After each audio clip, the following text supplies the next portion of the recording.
മരുമകളും അയലത്തെ വീട്ടിലെ സ്ത്രീയും കൂടി പ്രശ്നങ്ങൾ ഉണ്ടാക്കുകയാണെന്ന് അമ്മായപ്പൻ. അപ്പോൾ ഇന്നത്തെ മേലേക്ക് കിടക്കാം. മാഡം, എൻ്റെ പേര് രവി. യഥാർത്ഥ പേരല്ല. എനിക്ക് ഇപ്പോൾ 55 വയസ്സുണ്ട്. എനിക്ക് 2 മക്കളാണ്, ഒരു മകനും ഒരു മകളും. എൻ്റെ മകളുടെ കല്യാണം കുറേ വർഷമായി കഴിഞ്ഞിട്ട് അവൾ മുംബൈയിൽ സെറ്റിൽഡാണ്. പിന്നെ ഇളയ മകൻ ഞങ്ങളുടെ കൂടെയുണ്ട്. അവന് 2 വർഷം മുമ്പാണ് നല്ലൊരു ജോലി കിട്ടിയത്. അവൻ്റെ വിവാഹം കഴിഞ്ഞിട്ട് ഏകദേശം 1 വർഷമായി.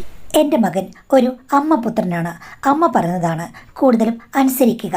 പിന്നെ അവൻ്റെ ഭാര്യയെ എൻ്റെ ഭാര്യ തന്നെയാണ് കണ്ടുപിടിച്ചത്. അവൾ ഒരു മാട്രിമോണിയൽ സൈറ്റിൽ നിന്നാണ് മോന് പറ്റിയ ഒരു സുന്ദരിക്കുട്ടിയെ കണ്ടെത്തിയത്. എൻ്റെ മോൻ്റെ കാര്യം പറയുകയാണെങ്കിൽ പഠിക്കാൻ നല്ല ബുദ്ധിയുണ്ട്, നല്ല ജോലിയുണ്ട്, നല്ല ശമ്പളമുണ്ട്. പിന്നെ അവനെ കാണാനും തരക്കേടില്ല. എന്നാലും അമ്മപുത്രനായതുകൊണ്ട് കുറച്ച് കൊഞ്ചരിപ്പോഴും കൂടുതലാണ്. മുതിർന്ന ആണുങ്ങൾക്ക് വേണ്ട ഒരു കാര്യഗൗരവമൊന്നും അവനില്ല. അതുകൊണ്ട് ബന്ധുക്കളൊക്കെ ചിലപ്പോൾ എന്നെ വഴക്ക് പറയാറുണ്ട്. അതേപോലെ അവളെയും വഴക്ക് പറയും. പക്ഷേ ഭാര്യയ്ക്ക് അതൊന്നും വലിയ കാര്യമല്ല. അവൻ എൻ്റെ മോനാണ്. അവൻ എങ്ങനെയായി കഴിഞ്ഞാൽ മറ്റുള്ളവർക്ക് എന്താ, നമ്മൾ അവരുടെ പണം കൊണ്ടാണ് ജീവിക്കുന്നത് എന്നൊക്കെ മറുചോദ്യം ഉന്നയിക്കും. എന്തായാലും മോൻ്റെ കല്യാണമൊക്കെ എൻ്റെ ഭാര്യയുടെ കെയർ ഓഫിലാണ് നടന്നത്. അവൾ എല്ലാം നോക്കിക്കൊള്ളും. ഞാൻ ആയ കാലത്ത് നല്ലപോലെ സമ്പാദിച്ചു. ആ പണമൊക്കെ എൻ്റെ ഭാര്യ നന്നായി യൂട്ടിലൈസ് ചെയ്തു. മകളുടെ കല്യാണമാണെങ്കിലും ഞാൻ തലവേദനകളൊന്നും അറിഞ്ഞില്ല. എൻ്റെ ഭാര്യയാണ് എല്ലാം മാനേജ് ചെയ്തത്. നല്ല മിടുക്കിയാണ്. ഞാനും ഭാര്യയും തമ്മിൽ അന്നും ഇന്നും നല്ല ടേംസിൽ തന്നെയാണ്. മകന് നല്ല സുന്ദരിയായ ഒരു പെൺകുട്ടി തന്നെ വേണമെന്ന് അമ്മയ്ക്ക് നിർബന്ധമായിരുന്നു. അവന് വലിയ ചോയ്സ് ഒന്നുമില്ല. അവനെന്തോ ഇത്തരം കാര്യങ്ങളിൽ ഒരു പ്രത്യേക താല്പര്യവും പ്രകടിപ്പിക്കാത്തൊരു ടൈപ്പാണ്. അമ്മ പറഞ്ഞതുപോലെ എന്നുള്ള രീതിയിലാണ്. അങ്ങനെ തലയാട്ടിയാണ് ഈ പെൺകുട്ടിയെ കല്യാണം കഴിച്ചത്. ഞാൻ ആദ്യമേ ഭാര്യയോട് പറഞ്ഞതാണ്, അവന് തോന്നണം അവൾ സുന്ദരിയാണെന്നും അവളെ കൊണ്ടു നടക്കാൻ പറ്റുമെന്നും. അല്ലാതെ നിനക്കല്ല തോന്നേണ്ടത്. പിന്നെ നിങ്ങളല്ലോ എൻ്റെ മോനെ വളർത്തിയത്. ഞാൻ കഷ്ടപ്പെട്ട് വളർത്തിയാണ്. നിങ്ങൾ പണം കൊണ്ട് തന്നല്ലേ ഉള്ളൂ. ആ സമയത്തൊക്കെ നിങ്ങൾ തിരക്കിലായിരുന്നു. അവനെ എനിക്കറിയാം. അവൻ എല്ലാം മാനേജ് ചെയ്തോളും. അവനൊരു കുഴപ്പമില്ല. ഇത്തിരി പുന്നാരിപ്പുണ്ട്. അത് എൻ്റെ അടുത്ത് നിങ്ങളുടെ അടുത്ത് മാത്രമേ ഉള്ളൂ, നാട്ടുകാരുടെ അടുത്ത് ഇല്ല. അല്ലെങ്കിൽ കെട്ടിക്കൊണ്ട് വരുന്ന പെണ്ണിൻ്റെ അടുത്തും ഇല്ല. അവനെങ്ങനെയാണ് ഇത്രയും വലിയ ജോലിയൊക്കെ കിട്ടിയത്? അവൻ മിടുക്കനായിട്ടല്ലേ? എടി, ബുദ്ധിയും ഈ കാര്യങ്ങളും ഒക്കെ വ്യത്യസ്തമാണ്. പിന്നെ നിങ്ങൾ കൂടുതൽ ആവശ്യമില്ലാത്ത കാര്യങ്ങൾ പറയണ്ട എന്ന് പറഞ്ഞ് എന്നെ നിരുത്സാഹപ്പെടുത്തി. അങ്ങനെ കല്യാണം കഴിഞ്ഞു. ചെക്കനെ കണ്ടപ്പോൾ അവൾക്ക് ഇഷ്ടപ്പെട്ട് കാണുമായിരിക്കാം. ഇഷ്ടപ്പെട്ടെന്നാണ് എൻ്റെ ഭാര്യ പറഞ്ഞത്. ഞാൻ അതിൽ കൈയിടാനേ പോയില്ല. കാര്യം പെണ്ണും ചെറുക്കൻ ഇഷ്ടപ്പെടാതെ കല്യാണം നടക്കില്ലല്ലോ. ഞാനും ഭാര്യയും ഉറക്കെ സംസാരിക്കുന്ന ആളുകളാണ്. പക്ഷേ എൻ്റെ മകൻ അത്ര ഉറക്കൊന്നും സംസാരിക്കില്ല. മിക്കവാറും ഏതെങ്കിലും ലാപ്ടോപ്പിൻ്റെ മുന്നിലോ ടിവിയുടെ മുന്നിലോ ഒക്കെ ആയിരിക്കും. അവിടെ ഇരുന്ന് ഇങ്ങനെ കാണും, കഴിക്കും, അങ്ങനെയൊക്കെയാണ്. പിന്നെ എക്സസൈസൊക്കെ ചെയ്യുന്നതുകൊണ്ട് ബോഡിക്ക് വലിയ പ്രശ്നമൊന്നുമില്ല. അങ്ങനെ ഒരു ടൈപ്പാണ്. അവൻ്റെ ശബ്ദം ഉയർന്നു കേൾക്കാറില്ല. പക്ഷേ മരുമകൾ വന്നതിൽ പിന്നെ ഞങ്ങളുടെ വീട് ശബ്ദമുഖരിതമായി. അവൾ ഉറക്കെ പാട്ട് പാടുകയും സംസാരിക്കുകയൊക്കെ ചെയ്യുന്ന ഒരു പെൺകുട്ടിയാണ്. അവൾ നന്നായി പാടുകയും ചെയ്യും. സൗന്ദര്യമുള്ളതുകൊണ്ടും പിന്നെ നന്നായി പാടുന്നതുകൊണ്ടും എനിക്ക് അവളോട് ആദ്യം തന്നെ ഒരു താല്പര്യം തോന്നി. എൻ്റെ ഭാര്യയ്ക്കും അങ്ങനെ തന്നെ. ചുരുക്കം പറഞ്ഞാൽ അവൾ വന്ന് കയറിയതിൽ പിന്നെ ഞങ്ങളുടെ വീട് ഒന്ന് മിനിങ്ങി, ശബ്ദമുഖരിതമായി. മരുമകൾ വന്നതിൽ പിന്നെ മകന് പ്രത്യേകിച്ച് വ്യത്യാസമൊന്നും കണ്ടില്ല. പണ്ടത്തെ പോലെ തന്നെ. മരുമകൾക്ക് പ്രത്യേകിച്ച് അവൻ്റെ ക്യാരക്ടറിൽ കംപ്ലൈൻ്റ് ഒന്നുമില്ല. അവൾ പറയുമ്പോൾ അവൻ കേൾക്കും. എവിടെയെങ്കിലും പോകാമെന്ന് വെച്ച് കഴിഞ്ഞാൽ അവൻ കാർ എടുത്തിറങ്ങും. ഇല്ലെങ്കിൽ അവൾ ഓടിക്കും. ഒരു പ്രശ്നമില്ല. 2 പേരും കൂടെ പോകും, കറങ്ങും, തിരിച്ചു വരും. ഞങ്ങളോട് പറഞ്ഞിട്ടാണ് പോകുന്നത്. ഞങ്ങൾ പിന്നെ അതിൻ്റെ പുറകെ പോകാറുമില്ല. കുറച്ച് നാൾ കഴിഞ്ഞപ്പോഴേക്കും എൻ്റെ ഭാര്യ പറഞ്ഞു, നോക്ക്, അവർ തമ്മിൽ ഒരു കുഴപ്പമില്ല. 2 വ്യത്യസ്ത സ്വഭാവമുള്ള ആൾക്കാർ ഒന്നിച്ചു പോകുമ്പോഴാണ് ദാമ്പത്യം ഇമ്പമുള്ളതാകുന്നത്. അല്ലാതെ ഒരേപോലുള്ളവരല്ല. സജാതീയ ധ്രുവങ്ങൾ വികർഷിക്കുമെന്നല്ലേ കേട്ടിട്ടുള്ളത്? വികർഷിക്കുകയോ വികസിക്കുകയോ എന്തേലും ചെയ്യട്ട് സമാധാനമായി പോയാൽ മതി എന്ന് ഞാനും പറഞ്ഞു. പിന്നെ അതിനെക്കുറിച്ച് ഞാൻ ഒരിക്കലും ചിന്തിക്കാനും പോയിട്ടില്ല. എൻ്റെ ഭാര്യയ്ക്ക് നാട്ടിലുള്ള ഞങ്ങളുടെ ബന്ധുക്കളുമായും പിന്നെ അടുത്തുള്ള സ്ത്രീകളുമായിട്ടുമൊക്കെ നല്ല ബന്ധമാണ്. എല്ലാവരും തമ്മിൽ നന്നായി സംസാരിക്കും. പിന്നെ ഇങ്ങോട്ട് വരിക, അങ്ങോട്ട് പോവുക, അങ്ങനെയുള്ള കാര്യങ്ങൾ കുറവാണ്. ഈ വീട്ടിലേക്ക് അധികം ആരും വരില്ല. പക്ഷേ എൻ്റെ ഭാര്യ ചിലപ്പോഴൊക്കെ മറ്റുള്ളവരുടെ വീട്ടിൽ പോകും. ഞാൻ ചോദിക്കും, അല്ല, ഈ പെണ്ണുങ്ങളെയൊന്നും നീ എന്താ ഇങ്ങോട്ട് വിളിക്കാത്തത്? അയലത്തുകാർ ഇങ്ങോട്ട് വിളിക്കാത്തതും? നിങ്ങൾ ഷർട്ട് ഇടില്ല, അതുകൊണ്ട് ആ പെണ്ണുങ്ങളെയൊന്നും ഞാൻ ഇങ്ങോട്ട് വിളിക്കില്ല. അവളുമാരുടെ ഭർത്താവൊക്കെ ഷർട്ടും മുണ്ടും ഒക്കെ എടുത്ത് നല്ല യോഗ്യന്മാരായിട്ടാണ് വീട്ടിലിരിക്കുന്നത്. ഇവിടുത്തെ ഒരുത്തൻ വന്നു കഴിഞ്ഞ ഉടനെ തന്നെ ഷർട്ട് ഊരിയിടും. അതുകൊണ്ട് ഞാൻ വിളിക്കില്ലെന്ന് പറയും. അല്ലടി, ഞാൻ ഷർട്ട് ഇടാത്തതും അവർ ഇവിടെ വരുന്നതും തമ്മിൽ എന്താ ബന്ധം? എന്ത് ബന്ധം? ഇപ്പം നിങ്ങൾ ചോദിച്ചില്ലേ പെണ്ണുങ്ങളെ എന്താ വിളിക്കാത്തതെന്ന്? നിങ്ങൾ എന്തുകൊണ്ട് ആണുങ്ങളെ വിളിക്കാത്തതെന്ന് ചോദിച്ചില്ല. അതും കൂടെ ചേർത്താണ് ഞാൻ ചോദിച്ചത്. ആ ഒരു ഞരമ്പ് രോഗം കയ്യിലിരിക്കട്ടെ, ഇങ്ങോട്ട് എടുക്കണ്ട. നിങ്ങൾക്ക് നല്ല ഇളക്കമുണ്ടെന്ന് എനിക്കറിയാം. പണ്ട് ബിസിനസ്സിന് പോകാമെന്ന് പറഞ്ഞ് അങ്ങ് പോകുമല്ലോ, പിന്നെ 10 ദിവസം കഴിഞ്ഞിട്ടായിരിക്കും വരിക. ആ സമയത്ത് എന്തൊക്കെ നടന്നിട്ടുണ്ടെന്ന് ആർക്കറിയാം.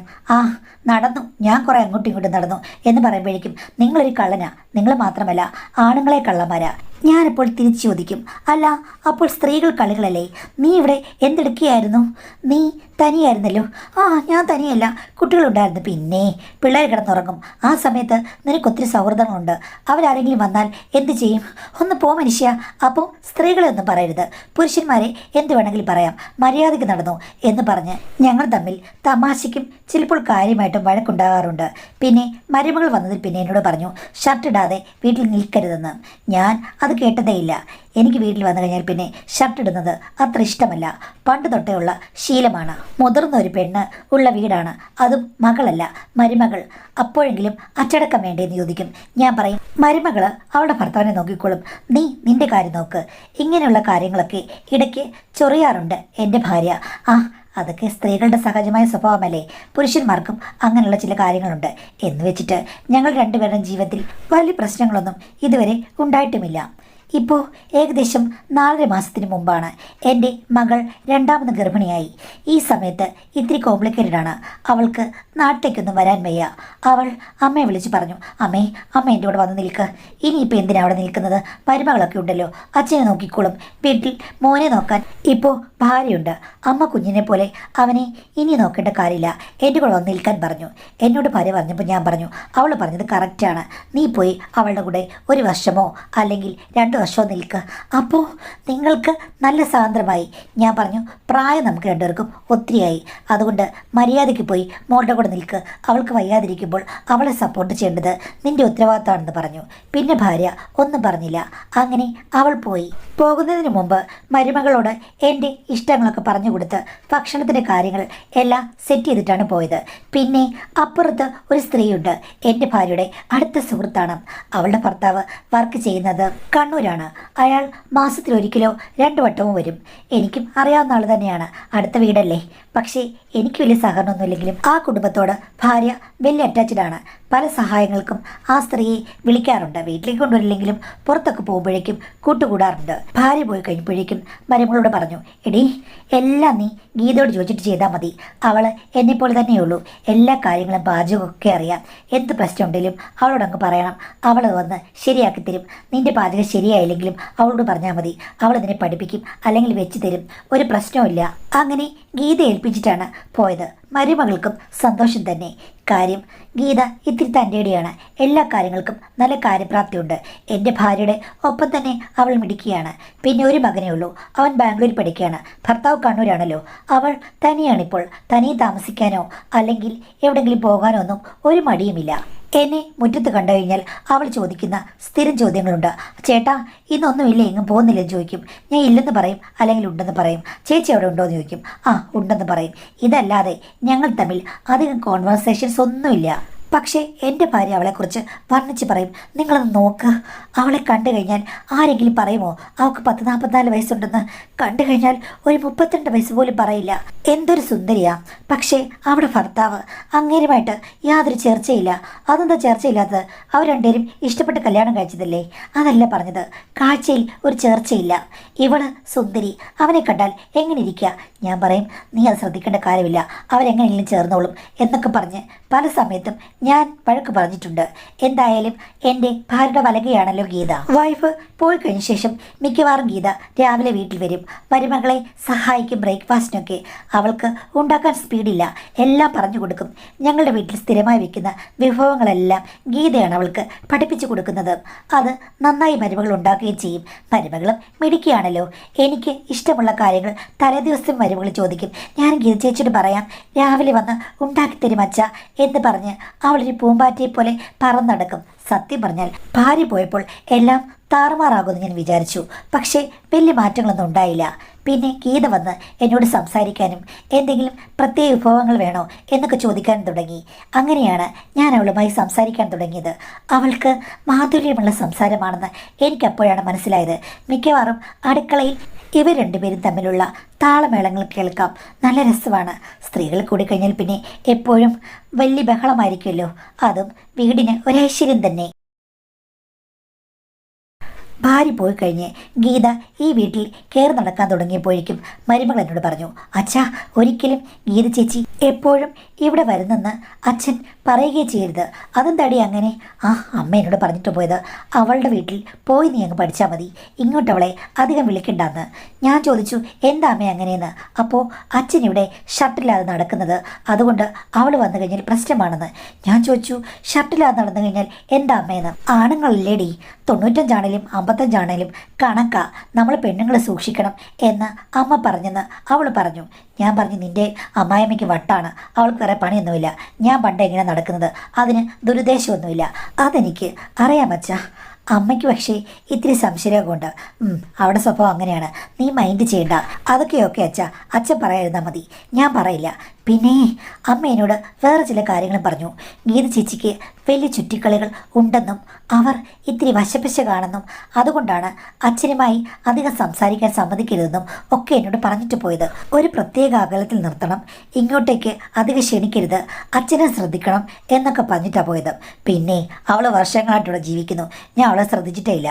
പിന്നെ ഇപ്പോൾ എന്ന് പറഞ്ഞിട്ട് ഞാൻ പറഞ്ഞു ഇനിയിപ്പോൾ ഗീത വരുമ്പോഴേക്കും ഒരു കാര്യം ചെയ്യാം, ഞാൻ ഷർട്ടൊക്കെ ഇട്ട് നിൽക്കാം. അയ്യോ അതൊന്നും വേണ്ട അച്ഛൻ ഷർട്ടിടാതെ നിൽക്കുന്നതാണ് ഏറ്റവും നല്ലത്. അച്ഛനതേ ഒരു ദുർമേധസ് പോലുമില്ല. അച്ഛൻ പണ്ട് ജിമ്മിൽ പോകുമായിരുന്നു. ജിമ്മിലൊന്നും പോകില്ല, എന്നാലും ഞാൻ എക്സസൈസ് ഒക്കെ ചെയ്യായിരുന്നു. ഇപ്പം ചെയ്യുമോ? ഇപ്പം കുറേ നാളായിട്ടില്ല, എന്നാലും ഇല്ലേ അച്ഛന് ദുർമേധസ്സേ ഇല്ല, വയറൊക്കെ നല്ല ഫിറ്റായിട്ടിരിക്കുകയാണ്. ചേട്ടന് പോലും അങ്ങനെയില്ല, അതിനേക്കാൾ ഫിറ്റാണ് അച്ഛൻ്റെ ദേഹം എന്ന് പറഞ്ഞിട്ട് അവൾ എന്നോട് ചേർന്ന് നിന്നു. ഒരു വാത്സല്യം എനിക്കും തോന്നി.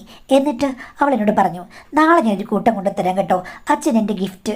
എന്ത് ഗിഫ്റ്റ് എന്ന് ചോദിച്ചപ്പോഴേക്കും അവൾ പറഞ്ഞു സർപ്രൈസാണ്, നാളെ ഞാൻ സൂപ്പർ മാർക്കറ്റിൽ ഗീത ചേച്ചിയായിട്ട് പോയിട്ട് വരുമ്പോഴേക്കും ഞാൻ കൊണ്ടുതരാമെന്ന്. അതെന്താടി എന്ന് ചോദിച്ചപ്പോൾ വലിയ കാര്യമൊന്നുമല്ല, എന്നാലും ഞാൻ നാളെ വന്നിട്ട് പറയാം. ഈ പെണ്ണിൻ്റെ ഒരു കാര്യം, പിറ്റേ ദിവസം ഗീത വന്നപ്പോഴേക്കും ഞാൻ ഷർട്ടൊക്കെ എടുത്തിട്ടു. എന്തായാലും അവർ രണ്ടുപേരും കൂടെ കുറേ നേരം കഴിയുമ്പോഴേക്കും സൂപ്പർ മാർക്കറ്റിൽ പോയിട്ട് തിരിച്ചു വന്നു. എവിടെയാണ് എൻ്റെ ഗിഫ്റ്റ് എന്ന് ചോദിച്ചു കഴിഞ്ഞപ്പോഴേക്കും ഒരു ചോക്ലേറ്റ് എനിക്ക് എടുത്തു തന്നു. അയ്യേ ചോക്ലേറ്റോ, ഇതാണോ ഗിഫ്റ്റ്?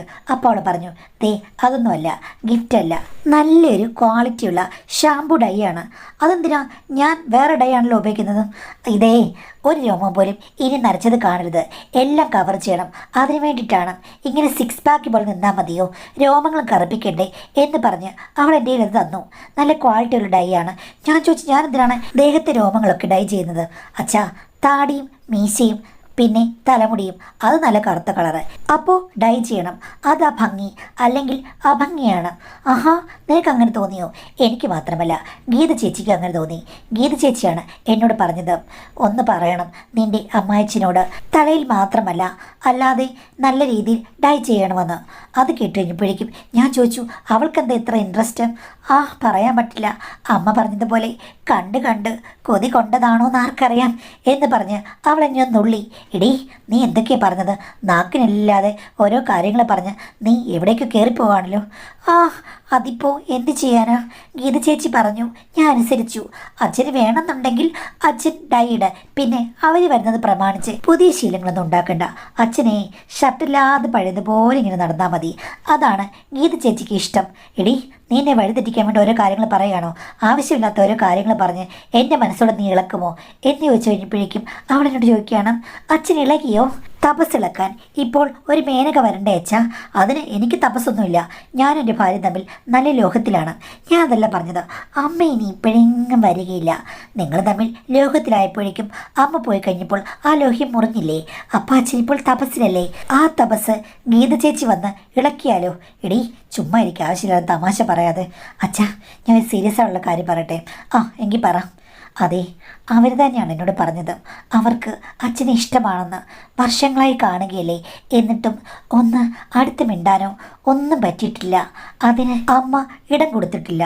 പിന്നെ ഗീത ചേച്ചി പലപ്പോഴും അച്ഛനോട് സംസാരിച്ചിട്ടുണ്ട്, അച്ഛനും ഇൻട്രസ്റ്റ് കാണിച്ചിട്ടില്ല എന്നാണ് ഗീത ചേച്ചി പറഞ്ഞത്. ഞാനെന്തിന് ഇൻട്രസ്റ്റ് കാണിക്കണം? അവൾക്ക് ഭർത്താവൊക്കെ ഉള്ളതല്ലേ, അതും അടുത്ത വീട്ടിലെ പെണ്ണ്.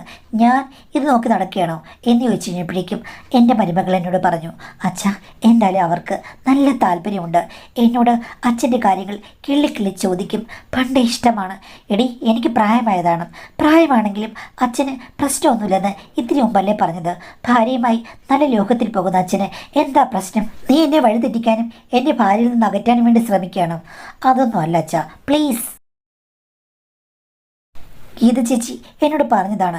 എടി, നിൻ്റെ അമ്മാച്ചനോട് നീ ഒന്ന് പറഞ്ഞ് മനസ്സിലാക്ക്. പണ്ടേ എനിക്കൊരു നോട്ടമുണ്ട്. ചേച്ചിക്ക് പണ്ടേ മനസ്സിലാഗ്രഹിച്ച എന്തെങ്കിലും കാര്യങ്ങൾ മിസ് ചെയ്ത് കഴിഞ്ഞാൽ എപ്പോഴും മനസ്സിൽ ഒരു പ്രശ്നം ഇങ്ങനെ കിടക്കും. ആ പ്രശ്നം തീർക്കാതെ അവർക്ക് സത്യം പറഞ്ഞാൽ ഒരു മനസ്സമാധാനം കിട്ടില്ലെന്നാണ് പറഞ്ഞത്.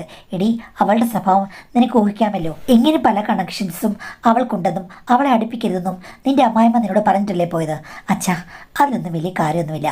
അവർക്കിഷ്ടമാണ്, പിന്നെ അച്ഛന് ഇഷ്ടമാണോ എന്നറിഞ്ഞാൽ പോരെ. ഇതിപ്പോൾ വേറെ പ്രശ്നങ്ങളൊന്നുമില്ലല്ലോ, ആരും അറിയുകയില്ല. അവർക്ക് നല്ല താല്പര്യമുണ്ട്. അച്ഛൻ മാത്രം ഇങ്ങനെ കല്ല് പോലെ നിൽക്കരുത്.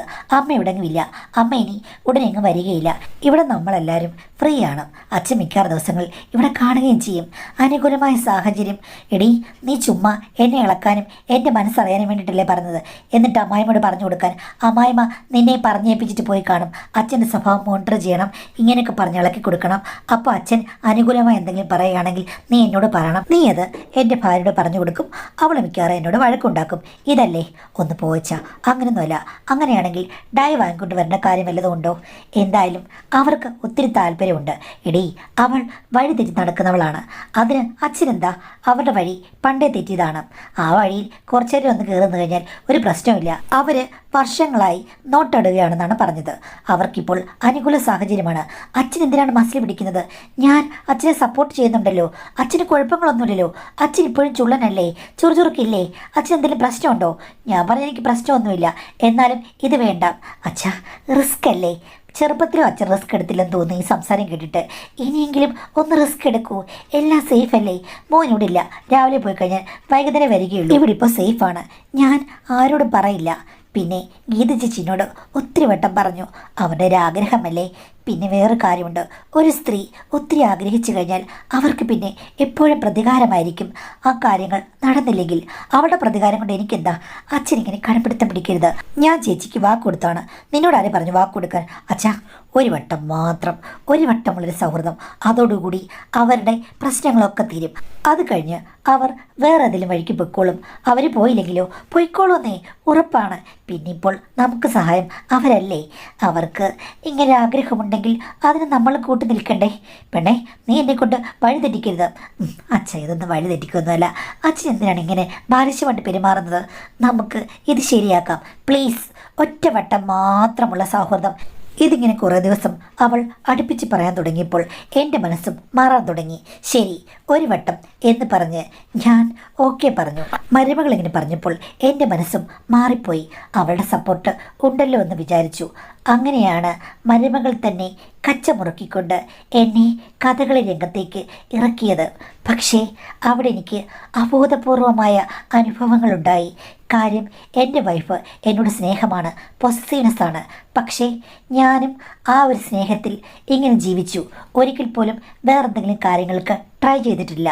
ഇഷ്ടം തോന്നിയിട്ടുണ്ടോയെന്ന് ചോദിച്ചു കഴിഞ്ഞാൽ ഉണ്ട്. പക്ഷേ വേറെ ഒരു കാര്യങ്ങളും എനിക്ക് അനുഭവവേദ്യമായിട്ടില്ല. പക്ഷേ ഇവിടെ ഇപ്പോൾ നടന്നത് ഗീതയുടെ ലാസ്യവിലാസമാണ്. കാര്യം, അവൾക്ക് എന്നോട് നല്ല ഇഷ്ടമുണ്ട്. എൻ്റെ വൈഫിന് എത്ര പൊസസീവ്നെസ് ഉണ്ടെന്ന് പറഞ്ഞാലും അവൾ ഒരു പരിധിയിൽ കൂടുതൽ ആക്റ്റീവല്ല. അതുമാത്രമല്ല, അവൾക്ക് പല കാര്യങ്ങൾക്കും മടിയുമാണ്. ഞാൻ നിർബന്ധിച്ചിട്ടുമില്ല. ഒരു മിനിമം ലെവലിലുള്ള പ്രോസസ്സുകൾ കൊണ്ട് തീർത്ത ഒരു ബന്ധമായിരുന്നു എൻ്റേത്. പക്ഷേ അങ്ങനെയല്ല ഗീതയെന്ന് എനിക്ക് മനസ്സിലായി. ആണുങ്ങളുടെ യഥാർത്ഥ സൈക്കോളജി മനസ്സിലാക്കിയ ഒരു സ്ത്രീ. അതുമാത്രമല്ല, അവൾക്ക് അവളുടെ കാര്യങ്ങളെക്കാളും ഏറ്റവും കൂടുതൽ ഇഷ്ടം അവൾ ഇഷ്ടപ്പെടുന്ന ആൾക്ക് വേണ്ടി സ്വീകരണ പരിപാടികൾ താലമെടുത്ത് വിളക്ക് കത്തിച്ച് ഒഴിഞ്ഞു വെക്കുക എന്നുള്ളതാണ്. അതെല്ലാം അവൾ എന്നോട് എക്സ്പ്ലെയിൻ ചെയ്തു. എക്സ്പ്ലെയിൻ ചെയ്യുക മാത്രമല്ല, അതിൻ്റേതായ പ്രാക്ടിക്കൽ സെഷനും ഉണ്ടായിരുന്നു. അതോടുകൂടി ഞാൻ ഫ്ലാറ്റായിപ്പോയി. ഒരു സൗഹൃദത്തിൽ അവസാനിപ്പിക്കണം എന്ന് കരുതിയ ഒരു കാര്യമാണ്. പക്ഷേ അത് ഡെയിലിയുള്ള വളരെ മനോഹരമായ നിമിഷങ്ങളായി മാറിപ്പോയി. എൻ്റെ മരുമകളാവട്ടെ പാചകകലയിൽ നല്ല എക്സ്പീരിയൻസ് നേടി. അവൾ പാചകം ചെയ്യുമ്പോൾ ഇവിടെ പലതും തിളയ്ക്കുകയായിരിക്കും. എന്തിനു വേണ്ടി തിളയ്ക്കുന്ന സാമ്പാറല്ല, നല്ലവണ്ണം തിളയ്ക്കുന്ന നല്ല രുചിയുള്ള സാമ്പാർ. ഈ സംഭവം കുറച്ച് ആവർത്തിയായി കഴിഞ്ഞപ്പോഴേക്കും മരുമകളും എന്നോട് സാന്ദ്രമായി ഇടപെടാൻ തുടങ്ങി. എല്ലാ കാര്യങ്ങളും തുറന്നു പറയുന്ന ഫ്രണ്ട്സിനെ പോലെയായി. പിന്നീട് അവൾ എൻ്റെ അടുത്ത് വന്നിരിക്കുകയും അതിരി കടന്ന് ചില കാര്യങ്ങളിലേക്ക് അത് നയിക്കുകയും ചെയ്തു. വേണ്ടെന്ന് പറഞ്ഞെങ്കിലും അവൾ പറഞ്ഞു, ഇതെല്ലാം ഒരു സൗഹൃദത്തിൻ്റെ ഭാഗമായി മാത്രം അച്ഛൻ കാണുക. വലിയ തലവേദന ഒന്നെടുത്ത് തലയിൽ വെക്കേണ്ട കാര്യമില്ല. ഇതൊക്കെ അടിച്ചുപൊളിയായിട്ട് മുന്നോട്ട് പോകാം. നമ്മൾ 3 പേരും മാത്രം അറിയുന്ന രഹസ്യമെന്ന്. അപ്പോൾ പിന്നെ എനിക്കും കൂടുതലായി മറുത്തൊന്നും പറയാൻ പറ്റില്ല. എങ്കിലും ഞാൻ അവളോട് പറഞ്ഞു, മോളെ സൂക്ഷിക്കണമെന്ന്. അവൾ പറഞ്ഞു, ഞാൻ ഒട്ടും സൂക്ഷിക്കുന്നില്ല. എനിക്ക് ഭർത്താവുണ്ട്, ഞാൻ സൂക്ഷിക്കേണ്ട കാര്യമില്ല. പിന്നെ ഗീത ചേച്ചി സൂക്ഷിക്കേണ്ട കാര്യമില്ല. അവർ എല്ലാം സെറ്റ് ചെയ്തതാണ്, ഓക്കെയാണ്. അവർക്കിനി പ്രശ്നങ്ങളുണ്ടാകില്ല. എനിക്കിനി അബദ്ധമുണ്ടായാലും അത് പ്രശ്നമില്ല അച്ഛാ. അച്ഛൻ്റെ മകൻ ഇവിടെ ഉണ്ടല്ലോ എന്ന് പറഞ്ഞാണ്. ചില സമയങ്ങളിൽ നമുക്ക് എല്ലാം ഒരു പുകമറ പോലെ ആയിരിക്കും. ആവേശത്തിൽ എല്ലാം മറക്കും. അപ്പോൾ എന്താ പ്രശ്നം എന്ന് മാഡം ചോദിച്ചേക്കാം. പ്രശ്നം എന്ന് പറഞ്ഞാൽ അത് പ്രശ്നമാണോ എന്ന് എനിക്കറിയില്ല. എനിക്ക് നല്ല കൺഫ്യൂഷനും ചെറിയ കുറ്റബോധമുണ്ട് മാഡം. കാര്യം അവൾ ഇപ്പോൾ ഡേറ്റൊക്കെ തെറ്റിയിരിക്കുകയാണ്. എല്ലാവരും അറിഞ്ഞു, എല്ലാവർക്കും സന്തോഷവുമായി. ഞാൻ ചോദിച്ചു, മോളെ ഇതിൽ വല്ല കൺഫ്യൂഷൻ ഉണ്ടോയെന്ന്. അപ്പോൾ അവൾ പറയുകയാണ്, അതിപ്പോൾ എനിക്ക് കൺഫ്യൂഷനുണ്ട്, പക്ഷേ അതിലൊന്നും കാര്യമില്ല. എല്ലാം ഒരേ വീട്ടിൽ നിന്നുള്ള സമ്മാനങ്ങളല്ലേ. സമ്മാനം അച്ഛൻ തന്നാലും മകൻ തന്നാലും വിലമതിക്കാനാവാത്ത തന്നെ അച്ഛൻ കൺഫ്യൂഷൻ അടിക്കണ്ട എന്ന് പറഞ്ഞ് നിസ്സാര മട്ടിൽ അങ്ങോട്ടും ഇങ്ങോട്ടും നടക്കുകയാണ് അവൾ. ഈ പറഞ്ഞതൊക്കെ കേൾക്കുമ്പോൾ എനിക്ക് നല്ല ടെൻഷനും കുറ്റബോധവും ഒക്കെ ഇടയ്ക്ക് തോന്നാറുണ്ട്. അവൾക്ക് പ്രശ്നമൊന്നുമില്ല. അവളോട് ഈ കാര്യം ചോദിച്ചു കഴിഞ്ഞാൽ ആണെങ്കിൽ എന്താ അല്ലെങ്കിൽ എന്താ, അച്ഛനെ വേറെ പണിയില്ലേ എന്ന് പറഞ്ഞ് കൂളായിട്ട് നടക്കുന്നു മാഡം. എനിക്ക് അത്രയും കൂളാകാൻ പറ്റുന്നില്ല എന്നാണ് പറഞ്ഞിരിക്കുന്നത്. അപ്പോൾ ഈ പറഞ്ഞ ഒരു സിറ്റുവേഷനിൽ നിങ്ങൾ മരുമകളുടെ ആറ്റിറ്റ്യൂഡ് സ്വീകരിക്കുന്നതായിരിക്കും നല്ലത്. നമ്മൾ ഇരിക്കേണ്ട സ്ഥാനത്ത് നമ്മൾ തന്നെ ഇരിക്കണം.